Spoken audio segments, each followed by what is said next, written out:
G'day, it's Evan here from the Action Points podcast, and I've spent a good many hours checking out a new racing game on Steam, so here's a speedy review. Redout is possibly my favourite of the anti-gravity races of recent years, in the vein of Wipeout, F-Zero, or 2015's Fast Racing Neo for the Wii U. It immediately stands out with its low-poly design, with mountains of flashy post-processing and silky graphics. The ship models look like they've been ripped straight out of a pulp sci-fi comic, much like the designs in No Man's Sky, with some closer to futuristic cars, and others that look like Star Wars pod racers or TIE fighters. For many of the vehicles, there's a satisfying and subtle transformation as the ship accelerates. The designs get more and more intricate and fun, as each of the 4 progressively faster classes of ship are unlocked for each team.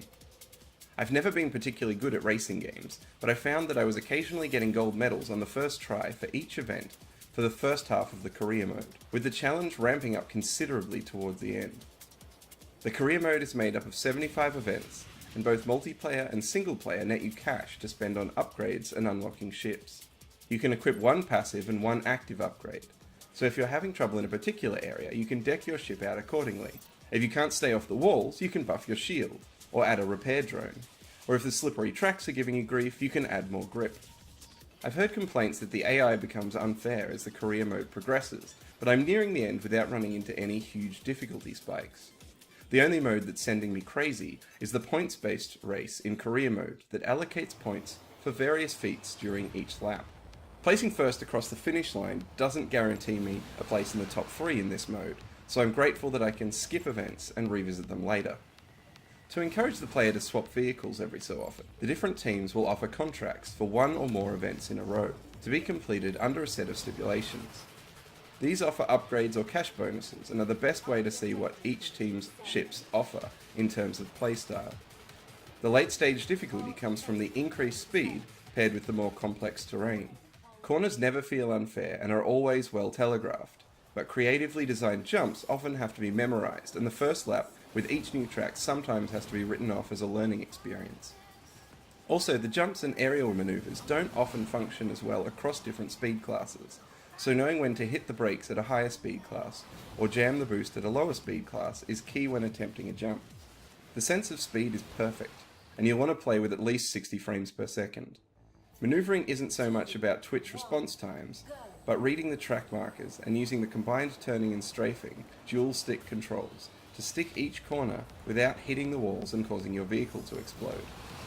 The music will change and distort depending on your speed and surroundings, and in the bunch of hours I've dropped on the game, I haven't got sick of the handful of songs.